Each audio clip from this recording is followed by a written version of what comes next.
Θες να αγαπάς τον εαυτό σου, αλλά δεν περνάς χρόνο με σένα. Θες να αγαπάς τον εαυτό σου, αλλά είσαι συνέχεια με άτομα τα οποία δεν σε σέβονται. Και θες να αγαπάς τον εαυτό σου, αλλά κάνεις πράγματα τα οποία δείχνουν σε εσένα ότι δεν σε σέβεσαι και ότι δεν σε αγαπάς. Οπότε σήμερα λοιπόν, παιδιά, δεν θα κάνω edit αυτό το βίντεο, γιατί πρώτον δεν έχω χώρο στο κινητό μου. Όσοι με ακολουθείτε στο TikTok γνωρίζετε το πρόβλημα. Και επίσης δεν έχω και χρόνο και θέλω ό,τι πω να βγει όσο πιο αυθεντικό γίνεται. Ήμουνα σε ένα solo date και καθόμουν και έκανα overthink όλη μου τη ζωή και γύρισα σπίτι και με σφασί ήρθε η στιγμή να κάνω βίντεο στο YouTube. Οπότε σήμερα θέλω να μιλήσω για το self-love σαν όρο, γιατί νιώθω ότι το χρησιμοποιούμε τελευταία αρκετά. Το self-improvement έχει γίνει κάποιο είδους trend, το οποίο είμαι κάπως... Μιλάτε για self-love και δεν έχετε ιδέα τι σημαίνει. Νομίζουμε ότι το self-love είναι κάτι το οποίο αποφασίζεις μια μέρα και λες ότι ναι, αγαπώ τον εαυτό μου, αλλά δεν έχει καμία σχέση. Δηλαδή, για να φτάσεις στο σημείο που να λες ότι ναι, αγαπώ τον εαυτό μου, θέλει δουλειά. Είναι σαν να χτίζεις μια ολόκληρη σχέση από το μηδέν. Και για να το κάνουμε λίγο πιο, για να το καταλάβετε, θέλω να σας δώσω ένα παράδειγμα. Όπως πάντα δίνω στο βίντεο μου, ξέρετε, λατρεύω να χρησιμοποιώ παραδείγματα. Και θα πούμε ότι μπαίνεις σε σχέση με ένα άλλο άτομο. Ωραία.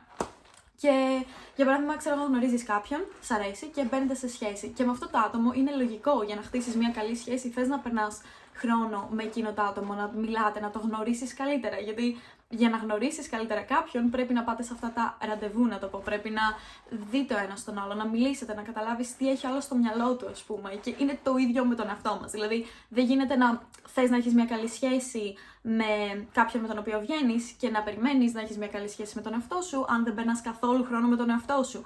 Και εγώ προσωπικά τώρα είμαι Μαδρίτη, όσοι το ξέρετε, για Εράσμους, και τον πρώτο μήνα δεν είχα περάσει, όταν σας λέω δευτερόλεπτο με μένα, ήμουνα συνέχεια με άλλο κόσμο. Και μετά από ένα σημείο ένιωθα τόσο χάλια με τον εαυτό μου, γιατί ένιωθα πραγματικά ότι δεν με είχα χάσει ακριβώς, αλλά παράλληλα ένιωθα λίγο out of touch.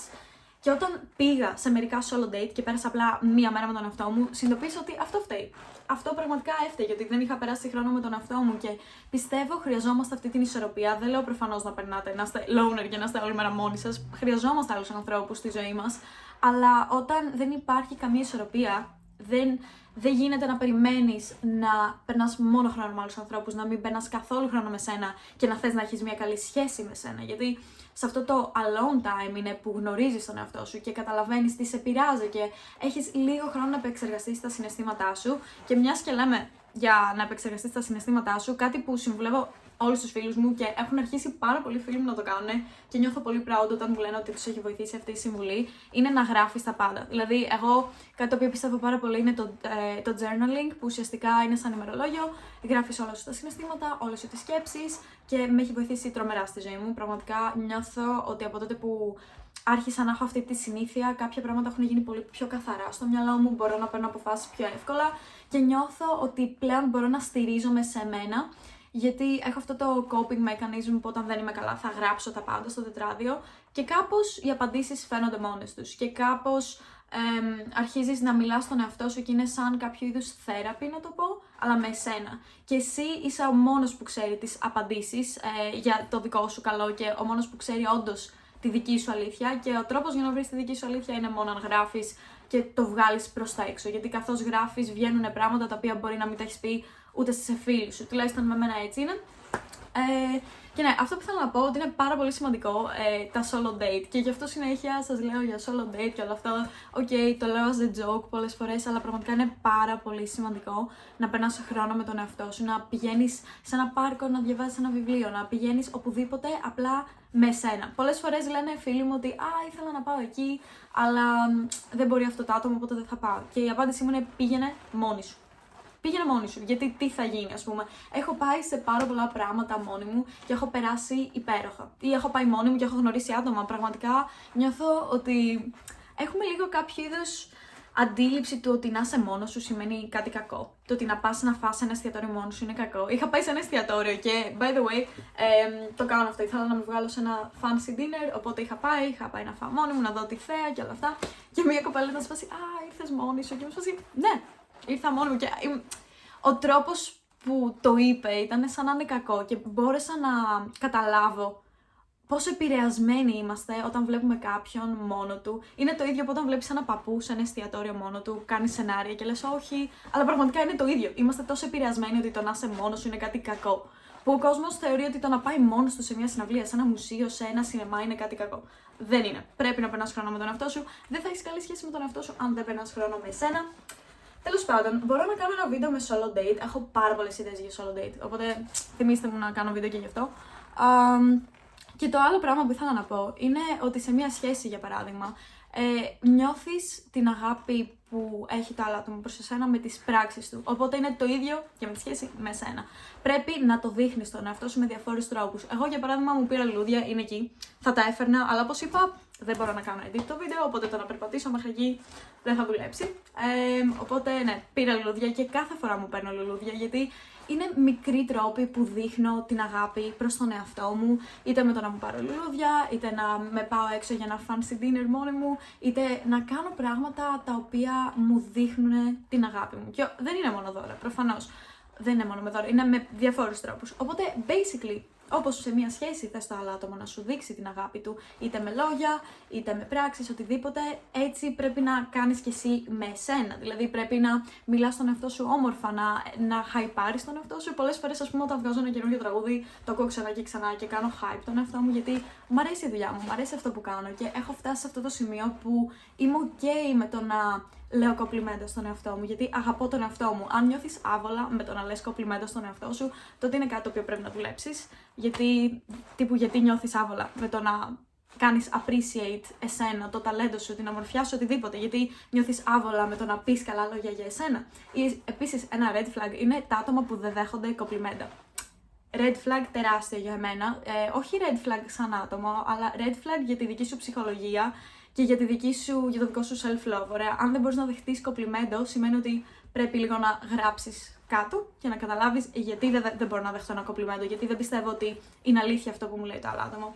Anyways, ξεφεύγω από το point. Αυτό είναι το θέμα κάθε φορά που δεν κάνω edit, θα ξεφύγω από το point, αλλά you guys love to hear me up, οπότε θα συνεχίσω με αυτό που έλεγα.